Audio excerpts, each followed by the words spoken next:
지금 1교시에는 공부 방향하고요. 그 다음에 그 접근을 어떻게 해야 되는지 공부 방향, 그 다음에 강의 연간 커리큘럼에 대해서 잠깐 말씀을 드릴 겁니다. 그래서 여기 커리큘럼을 잘 따라오시는 게 그 효과적으로 공부를 하실 수 있을 거예요. 저는 약속을 드렸잖아요. 시험 공부하시다가 삼보험에 대해서 잘 이해가 안 가거나 모르겠다 이러신 분들은 언제든지 편하게 연락 주시면 바로 즉시 답변을 하도록 하겠다라고 약속드렸죠. 그죠? 이제 여기 계신 분들이 저한테 약속을 해 주셔야 돼요. 제가 하라는 대로 하겠다 이렇게. 그리고 시험 꼭 합격을 하겠다라고 약속을 하셔야 됩니다. 떨어지면 나오시면 안 돼요. 올해 합격자 발표가 얼마 전에 있었는데 합격하신 분도 있고 당연히 이제 좀 공부가 미진하셔가지고 떨어진 분들도 있어요. 있는데 이제 그분들한테 연락을 다 이렇게 해가지고 합격하신 분은 축하한다고 말씀을 드렸고, 그리고 떨어지신 분들은 안타깝다. 다시 도전을 하시든지 아니면 다른 일을 하실 건지 잘 결정하셔서 꼭 제가 있는 그 학원 말고 다른 데라도 가셔가지고 공부를 끝까지 하시라고 이렇게 말씀을 드렸는데, 제가 말씀드린 두 분류 중에서 전자 쪽에 속하시는 게 좋습니다. 내년 이맘때쯤 되면은 아마 발표가 날 텐데요. 그때는 이 자리에 계시면 안 돼요. 아시겠죠? 예. 약속하신 거죠? 원래 기존의 시험 문제 유형이 어땠냐면 이랬어요. 시험 문제 유형보다는 자, 이거부터 말씀드릴게요. 우선은 지금 10월이잖아요. 10월. 그 다음에 11월, 12월, 1월, 2025년도 되겠네요. 1월, 2월, 3월, 4월, 5월, 6월, 7월, 8월 이렇게 됩니다. 자, 보통은 시험이요 4월 달에 1차 시험이 있습니다. 1차 시험. 그리고 7월 말이나 8월 초에 2차 시험을 봐요. 2차 시험을 보고 합격자 발표는 이제 내년 10월 달쯤, 10월 초나 9월 말 이렇게 발표를 보통 한다고 생각하시면 됩니다. 올해는 10월 3일 날 발표를 했죠. 그죠? 개천절 날. 원래 4일인데 그 전날 6시 이후에 합격자 공고가 되고요.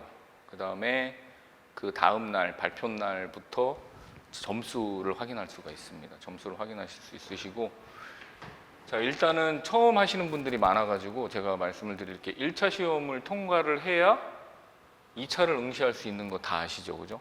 다 아시는데 이런 생각을 가지신 분들이 있어서 제가 말씀드리는 거예요. 자, 올해는 1차에 매진하자. 그래서 1차 시험을 합격을 하고 2차를 설렁설렁 한번 보고 내년에 2차를 합격하겠다라고 하시는 분들이 계신데, 그거는 정말 잘못된 생각이에요. 그렇게 공부하시잖아요. 그러면 2년을 가지고 공부를 해서 합격을 한다고 생각을 하시는데, 잘못하면 3년, 4년, 5년 막 이렇게 걸려요.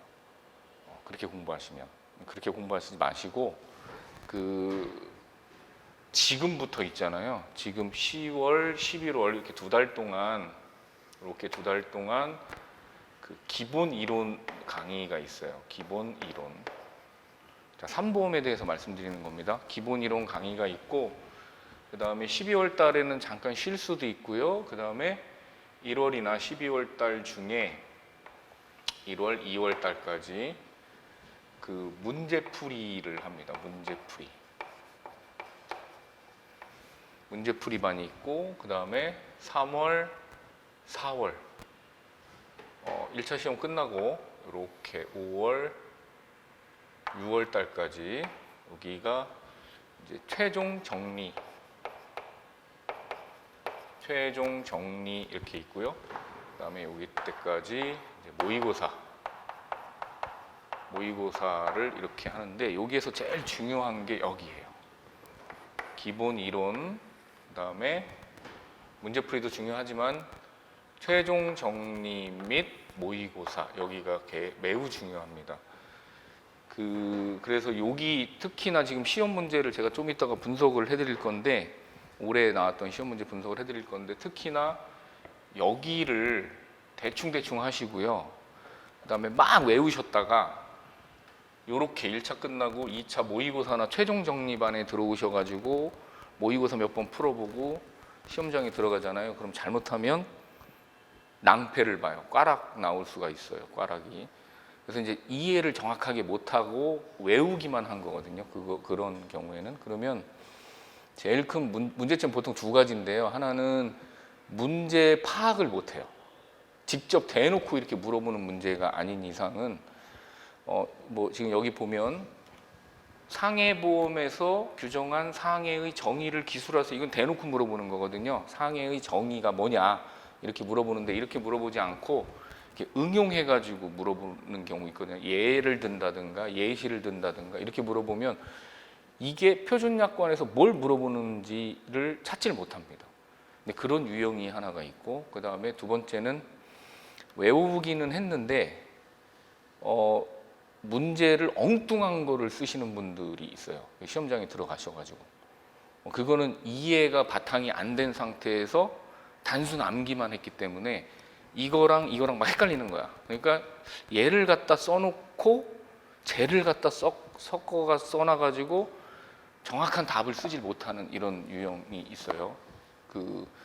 그런 유형이 두 가지가 있는데 거기에 해당이 되면 안 돼요. 그렇게 되잖아요. 그러면 완전 복불복이야. 운이 좋으면 합격을 하고요. 그렇지 않으면 불합격합니다. 대부분은. 근데 공부량은 있어. 자기가 아는 건 많은 것 같아. 왜냐하면 외웠으니까. 그죠? 근데 실제 시험장에서 응용을 못하고 엉뚱한 거를 써놓고 이러면 어쨌거나 이거는 이 시험은요. 자기가 뭐 어떤 학문을 연구해서 많이 이렇게 아는 사람을 뽑는 게 아니고 그냥 점수가 높은 사람을 합격시키거든요. 그러니까 점수를 잘 득하기 위해서는 일단 제가 말씀드린 대로 기본 이론을 잘 따라오시고요. 이해를 다 한 다음에 제가 외우라고 안 해요. 10월, 11월에는 암기하지 마세요라고 하거든요. 외우지 마세요. 그냥 이해를 하세요. 이 약관 조항이 왜 있나요? 이것 때문에 있는 거예요. 그래서 이 부분이 되게 중요합니다. 이렇게 말씀을 드려요. 그럼 그래서 이게 있고 그럼 이거를 물어보면 이런 말이 나와야 되겠구나라는 거를 잘 이해하시면서 계속 가시면 돼요. 그리고 제가 한 가지 말씀드릴게요. 지금 여기가 6주 과정이거든요. 6주 과정인데 제가 작년부터 6주를 했어요. 원래 8주를 하다가 6주를 했는데 조금 모자랄 수가 있어요. 왜냐하면 이 시험 문제를 제가 다시 설명을 드릴 텐데 여기 과정이 굉장히 중요하게 됐기 때문에 여기를 시간을 제가 한 주 정도 7주나 뭐 8주까지도 이렇게 늘릴 수가 있어요. 근데 뭐 수강료는 어차피 다 공시가 돼서 그렇게 된 거라 뭐 더 추가적으로 하진 않고요. 제가 더 늘리겠다라고 얘기를 할게요. 나가는 걸 봐서 그리고 여기에 있는 기출 문제들이 수록이 돼 있거든요. 각 단락별로 기출 문제들이 있어요. 근데 그런 것들을 한두 개 정도는 풀어볼 겁니다. 근데 전부 다 풀 수는 없어요. 할애된 시간이 좀 많지가 않기 때문에 전부 다 풀지는 않고 자, 문제가 이런 식으로 나와요. 자, 이렇게 나옵니다. 여기랑 관련 있는 조항이에요. 자, 이렇게 나오면 답을 이렇게 쓰셔야 됩니다. 라고 해가지고 제가 뼈대만 이렇게 탁탁탁 알려드리거든요. 그러다 보면 시간이 좀 늘어질 수 있어서 그래서 한 주 정도는 연장될 수 있다라고 생각을 하시면 될 것 같고 그리고 여기 과정이 끝나잖아요. 그러면 이제 문제풀이반으로 가는데 이 문제풀이는 기출문제 그다음에 제가 작년, 재작년에 이렇게 만들은 문제들이 있거든요. 그런 문제를 유형 문제를 이렇게 풀어보고요. 선행학습 한다고 생각하시면 되고 그 다음에 1차 시험 끝날 때까지 좀 텀을 드려요. 왜냐하면 공부하시라고 1차를 합격해야 되니까.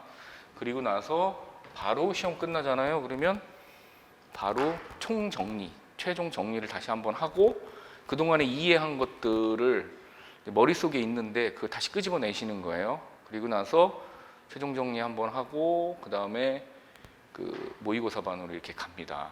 그리고 시험에 쭉 이렇게 잘 볼 수 있도록 이렇게 해드리는데 3보험은 일단은 문제 유형이 어느 정도 정해져 있어요. 정해져 있고 뭐 다른 과목도 비슷하지만 문제 유형이 이렇게 정해져 있는데 우선은 요 시기 있잖아요. 지금 처음 하시는 분들 요 시기 요때 있죠. 요때 10월, 11월, 1월, 2월 달까지 적어도 2월 달까지는요. 1차, 2차를 다 이렇게 합산을 하면 과목 수가 몇 과목이에요? 7과목이죠. 그죠? 7과목을 전부 다 한 바퀴를 다 도셔야 돼요. 전부 다. 여기 있는 제3보험 이론 실무 이 책 내용을 한 바퀴를 돈다고 해서 여기 있는 게 머릿속에 다 들어있다. 이렇게까지는 안 하셔도 되고요. 한 바퀴를 다 돌고 흐름이 뭐구나 라는 것만 이해하실 수 있도록 하시면 됩니다. 한 바퀴 다 돌고요. 그 다음에 이제 한 바퀴 다 돌았잖아요. 3보험 다 한 바퀴 돌고 그 다음에 이제 다른 과목도 좀 하고 있다가 1차 시험 끝나면은 합격 여부를 확인한 다음에 그 다음 바로 2차로 돌입하면 됩니다. 그러면 동차 합격하실 수 있어요. 이거 뭐 어려운 시험 아니거든요. 무슨 뭐 사법고시 뭐 이런 것도 아니고 뭐 대단한 시험 아니에요. 이거 한 2년 내로 그냥 바로 끝내셔야 돼요. 근데 좀 더 빨리 어차피 뭐 학생도 계시고 그 다음에 실무하시는 분도 계시는데 이거 뭐 오래 끌어봐야 의미가 없습니다. 빨리빨리 끝내세요 그냥. 됐죠? 그럼 어떻게 해야 돼요? 열나 열심히 공부해야 되겠네요. 그죠? 열나 열심히 공부하시고 올해는 내년 2025년도에는 손해사정사 1차, 2차까지 최종 합격하겠다. 이게 내 인생의 목표다라고 생각하시고 다른 거 하지 마세요. 뭐 휴가를 계획하고 뭐 저녁 때 소주 생각나서 술 마시고 그러면 한 이틀 가잖아. 그죠? 이틀 동안 공부 못 하잖아요. 맞죠? 회사 회식하고 이럴 때 가서 그냥 한 2잔만 마시세요. 그리고 집에 가서 푹 주무시고 다음날 다시 책 꺼내서 또 공부하시고 이렇게 하시면 돼요. 그래 봐야 실제 시험 준비 기간은요 1년이 안 돼요. 지금 보세요. 여기 10월 달부터 해서 7월 달까지 가는데 그래 봐야 뭐 길어야 몇 개월이야. 한 뭐 길어야 10개월, 9개월 이렇게 공부하는 거야. 중간중간에 잠도 자고 쉬고 밥도 먹고 노상 공부는 할 수는 없잖아요. 그죠? 그럼 시간으로 따지면 사실은 그렇게 많은 시간이 아니거든요. 많은 시간이 아닌데 충분히 할 수 있습니다. 충분히 할 수 있으니까 걱정 마시고 열심히 공부하시면 됩니다. 자, 여기 한 가지 더 말씀드릴 게 여기 3보험은요. 책이 35,000원이네요. 책을 좀 팔아야 그건 아니고 자, 이 책에 있는 내용들만 보시면 돼요. 다른 책하고 뭐 저 사람 책, 다른 사람이 쓴 책은 뭐 더 좋다. 그럼 그 사람 걸로 보세요. 그냥 단거나 하세요. 여러 책 보지 마시고 단거나 하시고요. 그리고 여기 있는 것만 보시면 되고 그 다음에 여기 문제 보시면 문제 한번 볼까요? 문제 보시면은 문제가 구성이 이렇게 돼 있는데 뒤에 보면 뭐 법률적 근거를 써라.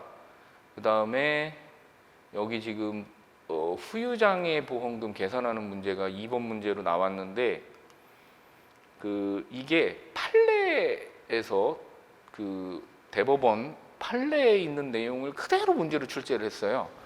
그러면은 이 책에는 판례 내용이 없잖아요. 그죠? 판례가 없습니다. 판례가 없어요. 판례가 없는데 어떻게 하느냐? 제가 최근에 이슈되고 3보험하고 관련 있는 문제되는 판례, 그런 문제되거나 이런 판례들은 수업 시간 중에 계속 말씀드릴 거예요. 자, 기본 이론 끝나고 나서 이후에 나온 판례들 있잖아요. 그러면 저쪽 최종 정리나 문제풀이나 모의고사 때 반영을 다 해가지고 이렇게 문제 나올 수 있으니까 이 문제 잘 유형 익혀놓으세요 라고 이렇게 다 말씀드릴 겁니다. 중간중간 계속. 그러니까 걱정 하나도 안 하셔도 돼요. 책에다 메모만 잘 해놓으시면 된다고. 알겠죠? 그죠? 적어도 여기 있는 책을요 많이 보셔야 됩니다. 이 책에 있는 내용을. 근데 저는 책이 두껍기 때문에 여기 뒤에 부록 빼고 이렇게 하면 페이지가 한 500페이지 정도 되는 것 같아요. 근데 여기 쓸데없는 것들이 좀 많이 있거든요. 쓸데없는 것들을 좀 많이 빼드리고 줄여드릴 테니까 걱정 마시고 이거 금방 보실 수 있어요. 저는 여기 책 있잖아요. 이거 30분이면 이거 한 권 다 봅니다. 제가 다 이게 타이핑하고 한 거라서 그런지 모르겠지만 어쨌거나 이렇게 속도를 좀 빨리 내셔야 돼요. 여러 번 보시되 처음에는 한 번 보는데 오래 걸리잖아요. 다음에는 또 한 번 볼 때는 이게 몇 페이지 정도에 있었는데 이 내용 이런 정도까지는 되셔야 돼요. 됐죠? 그렇게 하시고 그냥 무조건 합격한다 이런 생각으로 그냥 하세요. 그냥 긍정적으로. 그죠? 못하면은 제가 혼낼 거예요.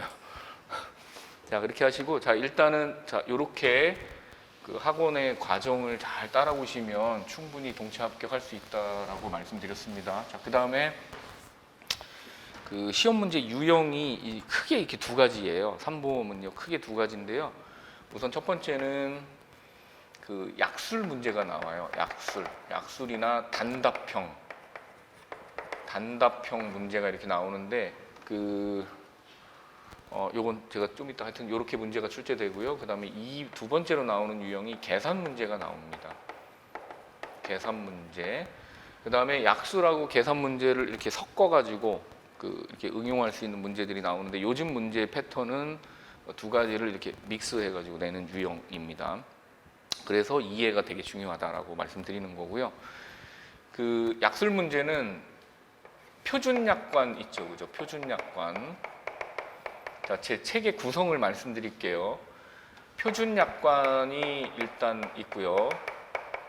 자, 시험 문제는요, 표준약관에 있는 내용을 내는 거예요. 보험회사에서 뭐 예를 들어 뭐 땡땡 보험회사, 땡땡 생명보험회사에서 자기들이 만든 약관 있잖아요.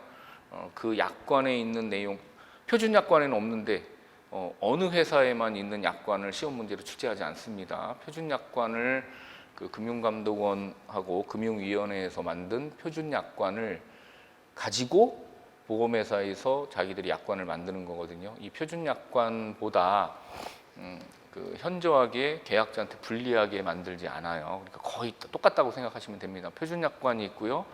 표준약관을 공부를 할 거예요. 자, 그 다음에 두 번째, 재산보험은 상해, 질병, 간병보험 이렇게 세 가지로 구성이 되기 때문에 상해 이론에 대해서 공부합니다. 상해에 대해서 공부를 하고요.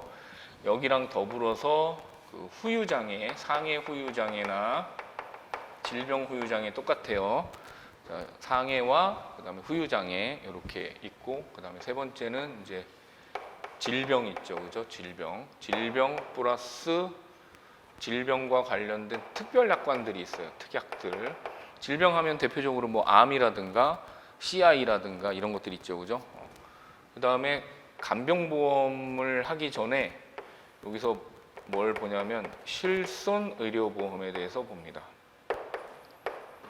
실손의료보험. 그다음 실손의료보험 끝나잖아요. 그러면 이제 마지막으로 간병보험에 대해서 공부를 한다고 생각하시면 되는데, 보시면은 여기 있죠, 여기는 시험에 무조건 나와요. 여기 100% 나옵니다. 100%. 시험에 안 낼 수가 없어요. 표준약관은 무조건 100% 나온다. 근데 비중은 한 20점 정도.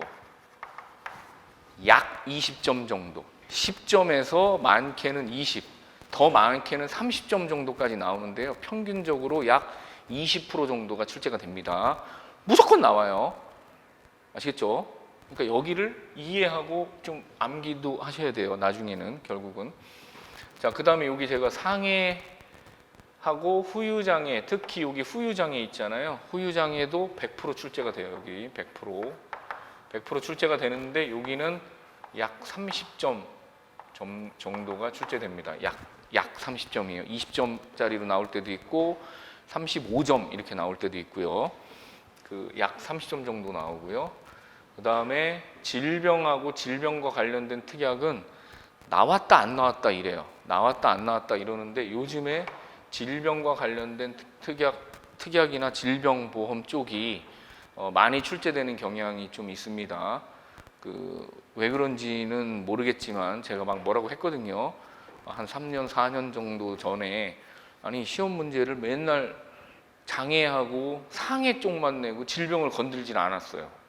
그래서 제가 막 뭐라고 했어요. 뭐 이따위로 시험 문제를 내냐. 너무 편협하게 문제를 내지 마라. 산보험 전문가를 지금 뽑는 시험인데 특정 부분에 대해서만 시험 문제를 내면 안 된다. 고루고루 다 전반적으로 알 수 있는 알아야 되는 문제들을 내야지 왜 이렇게 냈냐 그랬더니 그 다음부터 바로 암 막 내더라고요. 근데 짤데기 없는 문제를 자꾸 내가지고 제가 좀 짜증이 나서 항상 뭐라고 하거든요. 좀 정신 뭐 좀 그런 것 같아요. 자, 하여간 그렇고 요쪽은 시험에 나오면 약 여기도 10점 정도, 많게는 20점까지 나오는데 이렇게 나오고요. 얘는 안 낼 때도 있어요. 근데 거의 나온다라고 생각하시면 되고, 자, 실손의료보험 여기도 100% 시험에 기출이 됩니다. 100% 나오는데요. 여기도 30점에서 많게는 40점까지 나오는데 약 한 30점 정도 나온다고 생각하시면 되고, 간병보험은 나왔다 안 나왔다 나왔다 안 나왔다 이러거든요. 거의 한 3, 4년에 한 번, 2, 3년에 한 번 정도 나왔다 안 나왔다 이렇게 생각하시면 됩니다. 그러면 60, 70, 80, 90이잖아요. 그죠? 여기에서 점수가 약간 오르락 내리락 합니다. 35점으로 나올 때도 있고 15점으로 낼 때도 있고 이렇게 해서 100점 만점으로 구성이 된다라고 생각하시면 되고요. 자, 그러면 중요한 데가 어디예요? 우리 공부를 이렇게 쭉 요대로 공부를 하거든요. 책이 그렇게 구성돼 있어요. 이렇게 쭉 공부를 하는데 여기가 사실은 굉장히 중요합니다. 표준약관이 거의 베이직이에요. 베이스. 산보험은요. 공부하는 거가 뭘 공부하냐면 약관 공부하는 거예요. 약관. 뭐 법률 뭐 이런 검토니 뭐니 이딴 거 하지 않아요.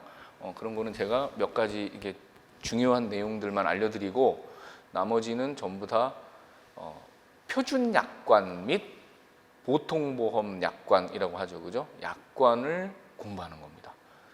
약관을 결국은 약관 내용하고 똑같이 쓰셔야 되는 거예요. 원래는 똑같이 써야 되는데 그렇게 암기하는 사람 없죠. 그죠? 뭐 정신 나갔어요? 그걸 왜 토시 하나 안 틀리고 어떻게 암기를 해? 그죠? 어렵잖아요. 그래서 좀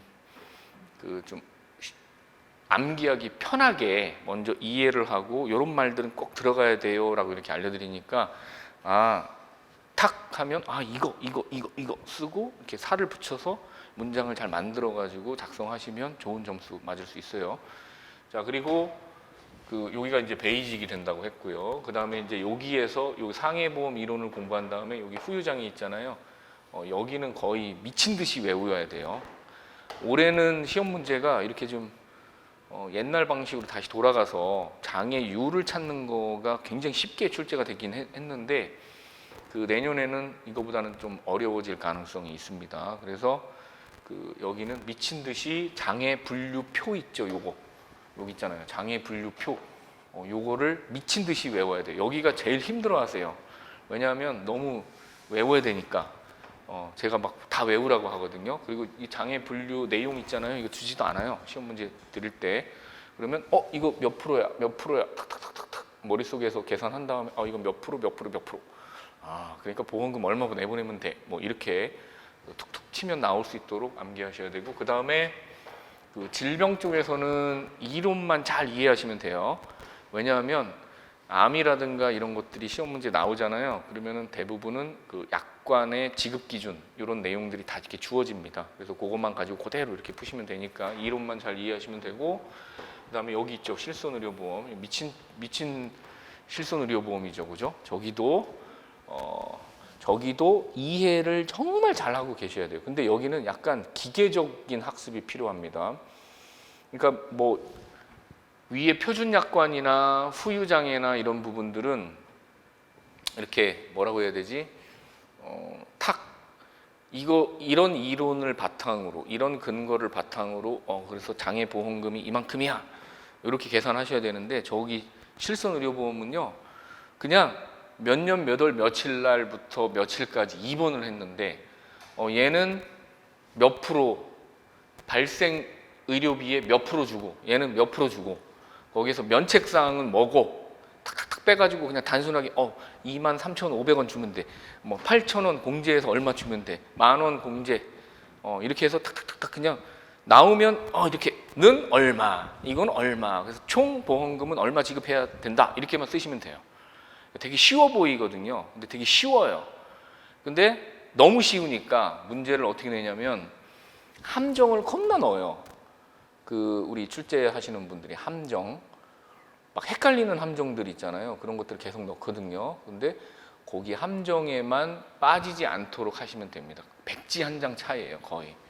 공부량이 어느 정도 되시는 분들은 그 함정에 빠지면 점수가 안 나오는 거고, 함정을 잘 넘어가시잖아요. 그러면 점수 잘 나오는 겁니다. 기계적인 학습이 좀 필요해요. 그죠?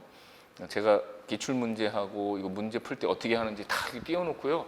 제가 시험 문제 푸는 것처럼 계속 다 이렇게 풀어드려요. 자, 1번 이거는 이렇게 하시고 맥스 얼마 뭐 어떻게 해가지고 다 이렇게 풀어드리니까 걱정 안 하셔도 돼요. 근데 공부는 어떻게 해야 돼? 이쪽은 가셔가지고 연습장이나 답안지 있잖아요. 아무데나 놓고 자기가 진짜로 풀어봐야 돼. 이렇게 풀지 않고 눈으로만 보잖아요. 그럼 시험장에 들어가면 못 풀어요.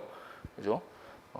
손목이 부러지도록, 손가락이 부러지도록 쓰셔야 됩니다. 겁나 쓰셔야 돼요. 많이 써보시고 많이 하셔야 됩니다. 시간이 막 모자라요. 제가 시험 봤을 때는 삼보험은 저는 원래 신체 손해사정사는 아니었고 자동차 3종 대인 손해사정사였었거든요.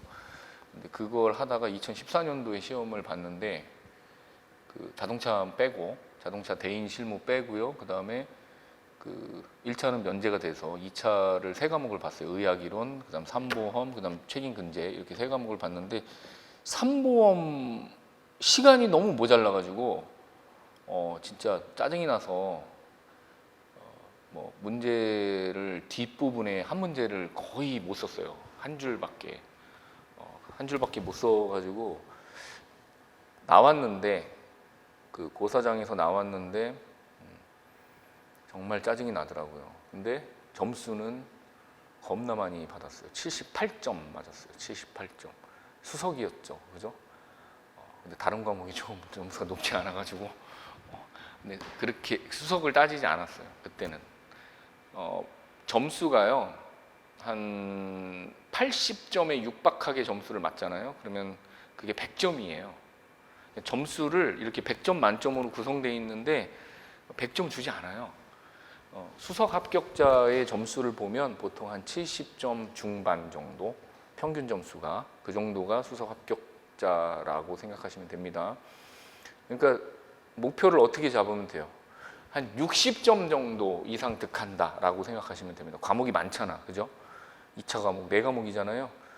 의학이론, 자동차보험, 대인배상, 실무, 그죠? 대인배상 및 자기신체 사고 그쪽이잖아요. 대인 실무 쪽, 그 다음에 삼보험, 그 다음에 책임근제 이렇게 4과목인데 다 한 60점 정도, 65점, 뭐 60점 이 정도 맞으면 그냥 무조건 합격이에요.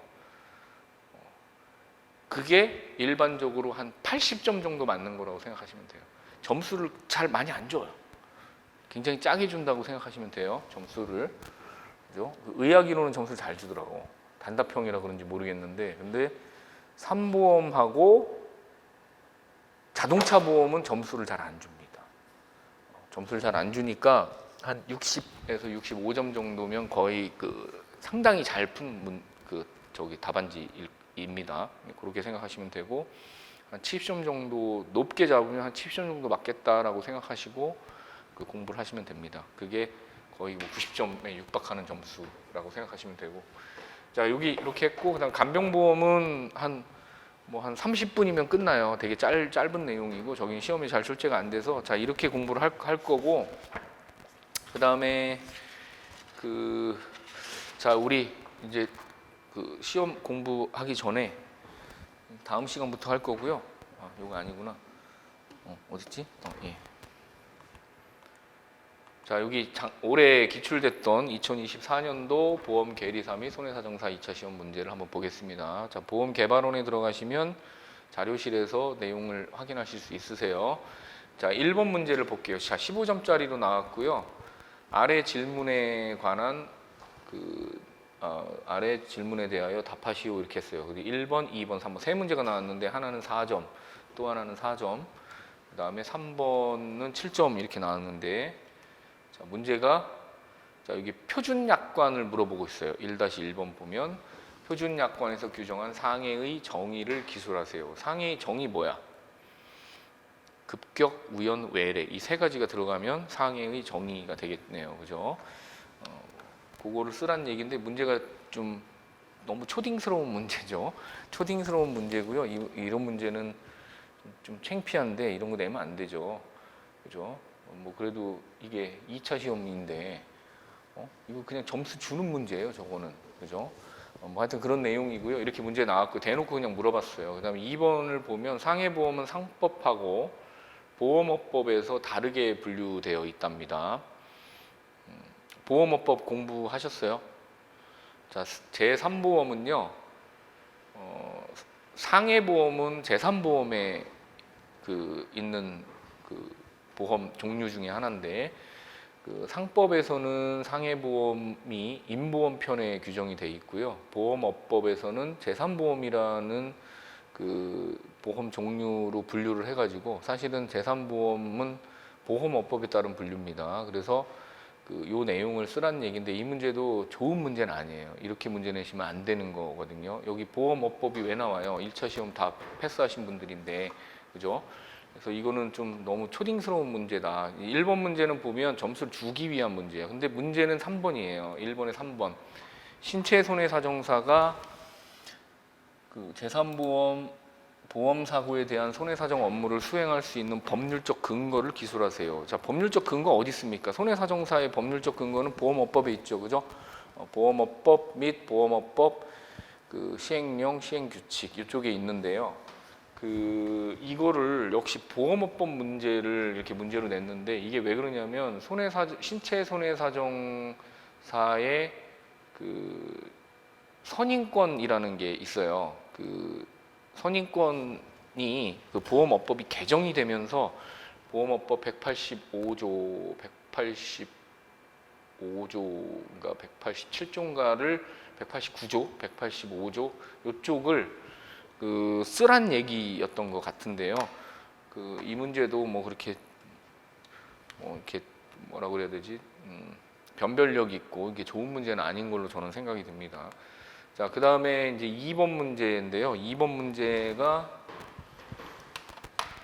1번 15점짜리였고요. 자, 2번 문제를 보시면 아래 조건을 참고하여 지급보험금을 산출하세요 해놓고 자, 보험 가입사항이 이렇게 나와 있죠. 그죠? 자, 이런 문제 유형을 잘 눈으로 익히셔야 됩니다. 결국은 이런 스타일의 문제를 나중에 풀 수 있도록 지금 이론 공부를 하는 거예요. 장기 상해보험에 가입했어요. 자, 피보험자는 장보고라는 사람이고요. 보험기간은 2018년 10월 11일부터 2038년 10월 11일까지 20년짜리 계약이네요. 그 다음에 담보가 사망, 상해 후유장애, 상해 80% 이상 후유장애 각각 1억 이렇게 가입돼 있습니다. 자, 약관 내용을 보여주고 있죠. 이렇게 보험회사는 피보험자에게 다음 중 어느 한 가지의 경우에 해당하는 사유가 발생한 때에는 수익자에게 약정한 보험금 지급합니다. 뭐 이럴 때 사망하면 사망보험금, 장애 80% 미만일 때는 상해 후유장애 보험금을 지급하겠다. 그죠? 그 다음에 80% 이상인 경우에는 80% 이상 후유장애 1억을 지급하겠다. 뭐 이런 내용이고요. 손해사정 내용이 이렇게 나오고 장애 분류표까지 주어졌어요. 자, 이 몇 점인가요? 15점짜리입니다. 후유장애 보험금을 계산하는 문제이고요. 근데 내용을 보면 사망하고 이렇게 접목이 돼 있어요. 사망하고 접목이 돼 있는데 저 약관을 해석이 가능하느냐, 이게 원래 대법원 판례에 나와 있던 내용을 똑같이 실제 사례 내용을 똑같이 문제로 낸 건데요. 자, 이 문제는 상당한 논란이 있는 문제 중에 하나입니다. 그래서 제가 모범 답안을 작성해서 올려놓기는 했는데요. 정말 어이가 없는 문제예요. 여기 지금 장애 분류표 되게 중요하다고 제가 말씀드렸죠. 100% 기출됩니다. 보통 많게는 30점까지가 나오는데 15점짜리로 문제를 내면서 좀 논란이 되는 이상한 문제를 출제를 해가지고 제가 막 뭐라고 얘기를 했어요. 이거 답이 되게 간단해요. 한 두 줄 정도 쓰시면 되는 거예요. 근데 대신에 그 근거를 써야 되거든요. 근거를 보시면 보험금만 산출하라고 해놨어요. 여기에 근거에 대하여 반드시 그 근거를 달아라 이런 말이 없잖아요. 그죠? 이게 좀 이상하죠. 문제가. 자, 그 다음에 자 얘는 건강보험에 가입합니다. 자, 암 진단비, 소외감 진단비, 사망 시에 5천만 원 지급하고요. 간편보험, 암 진단비, 소외감 진단비 2천만 원, 1천만 원 이렇게 했고요. 그 다음에 계약 전 알림 의무 내용이 있고, 이거 뭐 걱정 안 하셔도 돼요. 문제 여기 이거 다 외우실 거거든요. 우리가 다 암기합니다. 나중에 이제 그 강의 끝날 때 제가 2024년 기출 문제를 다시 한번 볼 거거든요. 우리 종강할 때 기본 이론 종강할 때 그때 보면 아 저거 나 알아 풀 수 있어. 하지만 다음에 풀어봐야지. 이 정도만 하시면 돼요. 아시겠죠? 됐죠? 나 쓸 수 있을 것 같아. 이렇게 정도까지만 올라오면 된다고요. 외우라고 제가 얘기 안 합니다. 외우지 마세요. 지금 외우면 제가 혼낼 거예요. 외우지 마십시오. 알겠죠? 자, 그 다음에 손해사정 내용이 또 이렇게 나와요. 전립선 뭐 수치가 약간 상승했다. 주치 면담 결과 어쩌고저쩌고. 자, 중과실로 보험회사에 과거 병력을 알리지 않았다. 고지 의무 위반을 했네요. 그죠? 자, 이때 문제에서 이렇게 물어봐. 추가검사, 재검사의 의미를 약술하세요. 자, 이 문제를 왜 냈냐면 2024년도 5월 달에 바뀌었어요. 5월인가 6월인가 5월 달에 바뀌었습니다. 5월 24일인가 23일 날. 뭐가요? 추가검사, 재검사의 의미가 바뀌었어요. 약관에 있는. 그죠? 그래서 문제로 낸 거고요. 그러니까 A부터 C 보험의 보상 책임을 결정하고 지급보험금을 계산하세요. 14점 이렇게 나왔어요. 그죠? 자, 얘는 암 진단받고 고지의무 위반한 거, 고지의무 위반 사항에 해당이 되느냐, 그죠? 그래서 보험금을 지급해야 되느냐 말아야 되느냐 이렇게 여러 개를 믹스해 놓은 문제인데 이 문제는 나쁜 문제는 아닙니다. 이 문제는 괜찮은 문제 중에 하나고요. 뭐 잘 낸 것 같아요. 20점짜리로. 자, 그 다음에 4번 문제인데요. 4번 문제는 15점짜리인데 자, 상해 사망보험에 대한 문제입니다. 자, 4억 원이나 가입돼 있고요. 자, 진행 경과가 나와 있고 계약 후 알릴 의무 위반으로 보험 계약을 해지 처리했대요. 자, 계약 전 알릴 의무, 고지 의무, 계약 후 알릴 의무, 통지 의무죠. 그죠? 해지 처리를 했답니다. 사무직으로 고지를 했고 그다음에 자녀가 이렇게 있어요. 보험금 누구한테 얼마 줘야 되느냐? 사망보험금을 자, 상속 순위에 따라 가지고 계산하는 문제였고요. 적정성을 판단해라. 손해사정 결과의 적정성. 뭐라고 했어요? 해지했다고 그랬죠. 그죠? 보험금을 지급하지 않고 면책 해지를 시켰는데 이게 타당한 거냐? 그거를 주어진 사안을 가지고 판단해라. 이 얘기고요. 그 다음에 A의 사망 전 교통사고로 사망했다. 자, 그러니까 상속 중에서 보험금의 상속 중에서 대습 상속, 그죠? 대습 상속 부분이 나오는 거고, 자, 지금 몰라도 된다고 했어요. 뭐 하여튼 이렇게 문제가 나온다. 자, 그 다음에 5번 문제 15점짜리인데요. 이것도 마찬가지 문제입니다. 지금 4번하고 5번은 거의 비슷한 문제라고 생각하시면 되고요. 이것도 답이 되게 간단한 내용이에요. 어이가 없지만. 자, 그리고 6번 문제입니다. 자, 실손의료보험금 계산하는 문제가 나오죠. 그죠? 자, 1, 2, 3 이렇게 나와서 자, 발생의료비가 본인부담금 100만 원, 공단 400만 원, 비급여가 800만 원이 나왔는데 얼마 줘야 되느냐 이거예요. 보험회사에서 뭐에 가입했어요? 자, 4세대 실손에 가입했죠. 그죠? 2022년 8월 1일 날 4세대 실손의료보험에 가입합니다. 4세대 실손의료보험이 그 약관상 어떻게 보상을 하는지 그 내용만 알면 아주 간단하게 풀 수 있는 문제입니다. 근데 점수가 20점이나 나왔어요. 그죠? 자, 그리고 끝인가요? 자, 그냥 끝내지 않고요. 건강보험에 대하여 본인 부담금 상한액까지 병합을 해가지고 문제로 냈습니다. 자, 이 문제는 충분히 예상했던 문제이기 때문에 아마 그 강의 수강하신 분들은 이 문제를 잘 풀었을 것 같은데 떨어진 분들은 모르겠습니다. 제가 왜 떨어지셨는지. 자, 어쨌거나 이렇게 문제 냈고요. 자, 근데 2번 문제는 좀 논란이 있는 문제입니다. 이 문제는요, 그 대학교 시험 문제 내야지 손해사정사 하긴 뭐 손해사정사 시험에도 뭐 좋은 문제인 것 같아요. 뭐 하여간 공보험, 국민건강보험하고 그 다음에 사보험인 실손의료보험의 공통점하고 차이점을 기술해라라고 8점이 나왔는데 이것도 기본 이론 시간에 제가 말씀을 드릴 겁니다. 어떤 차이점이 있고 어떻게 되는지. 제가 요거는 실손의료보험은요, 제가 그 논문을 좀 써가지고 여기에 대해서는 제가 굉장히 잘 많이 알거든요. 실손의료보험하고 국민건강보험의 관계라든가 뭐 문제점이라든가 이런 것들을 제가 잘 아니까 제가 말씀드리는 거를 잘 이해하시면 돼요. 아마 한 4주, 5주차 정도 때부터 얘기를 할 것 같아요. 4주차나 5주차 정도 때부터. 한 달 후부터죠, 그죠? 그렇게 공부하시면 되고 이렇게 하시면 됩니다. 자, 이제 뭐야? 벌써 시간이 이렇게 됐어요? 이제 본격적으로 공부를 할 건데요. 처음에 제3보험의 기초 이론에 대해서 봅니다. 자, 페이지가 어디까지냐면 29페이지까지 내용인데요. 자, 여기를 몇 페이지부터냐면 24, 5, 6, 7, 8, 9페이지까지네요. 여기 9페이지까지를 제가 설명을 드릴 테니까 여기를 잘 이해하시면 됩니다. 우선은 처음에 나오는 게 제3보험의 목적이 나오죠. 그죠? 자, 제3보험의 목적이 나오고요.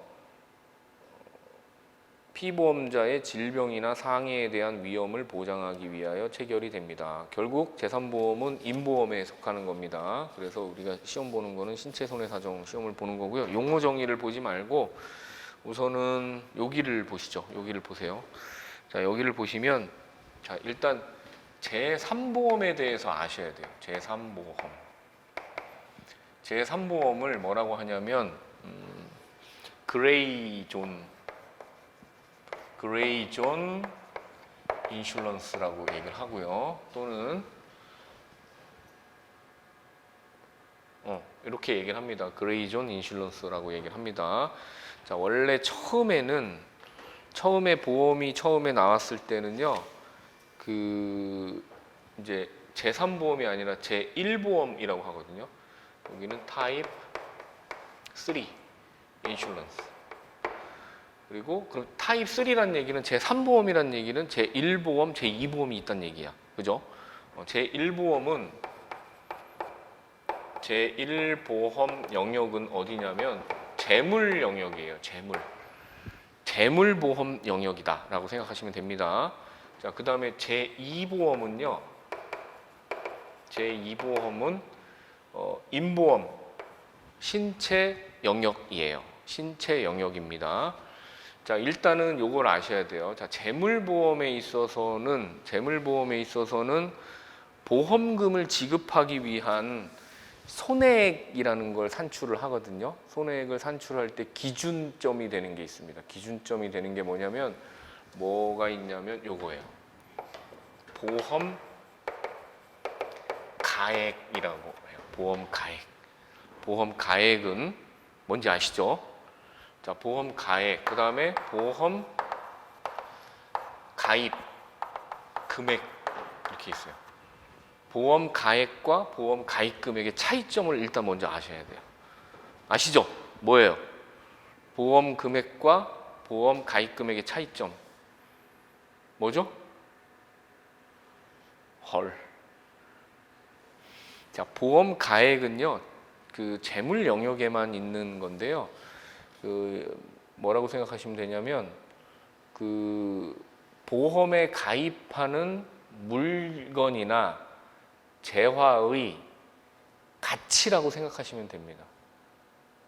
재화와 물건의 가치, 그게 가액이에요. 가액. 근데 보험에 가입이 돼 있기 때문에 보험 가액이라고 붙이는 거고요. 자, 예를 들어서 이렇게 건물이 한 채가 있어요. 이렇게 건물이 한 채가 있는데 이 건물이 얼마냐? 그래서 제가 이 건물을 샀어. 제가 돈이 많아가지고 건물을 샀어요. 얼마에 샀냐면 100억에 샀어요. 근데 이 건물이 불이 나가지고, 건물이 내가 전 재산을 털어가지고 샀는데 불이 나서 건물이 붕괴되고 못 쓰게 되고 하면 내 재산을 다 잃어버리는 거잖아. 그죠? 그쵸? 그래서 보험에 들어들고 싶어. 어디? 화재보험에 들고 싶어요. 화재보험에. 그죠? 자, A 화재보험 회사에다가 100억짜리, 내가 소유자잖아요. 소유하고 있는 내 소유 건물주가 화재보험에 가입을 하고 싶은데, 화재보험에 얼마예요? 라고 이렇게 물어봤더니 그 건물 100억짜리잖아요. 도면 좀 주세요. 이렇게 했더니 건물 100억이네요. 시세가 100억이네요. 그러면 100억 가입하실 수 있어요. 라고 합니다. 그러면 100억짜리 건물에 보험 가액이 100억인데요. 100억짜리 건물에 100억에 이렇게 보험을 가입을 하잖아요. 그죠? 나 100억짜리 홀라당 타면 100억에 가입했어. 그러면 이게 무슨 보험이야? 요거를 보험에 전부 다 들었다. 그래서 전부 보험이라고 합니다. 다시 얘기하면 보험 가액과 보험 가입 금액이 같은 거. 요게 전부 보험이에요. 뭐라고요? 전부 보험.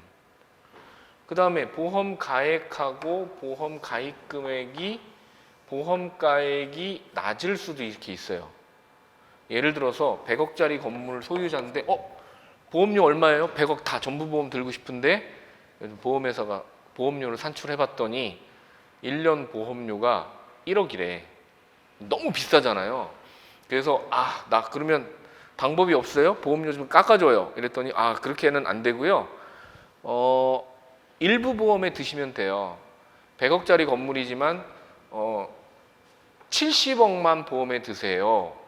그러면 보험료가 한 달에 1년에 5천만 원으로 떨어집니다. 이렇게 얘기를 했어. 그랬더니 그래요? 나 그렇게 들을게. 근데 생각을 해봤어. 일부 보험에 들었는데 보험 사고가 생겼어요. 화재가 발생이 됐어. 그러면 나는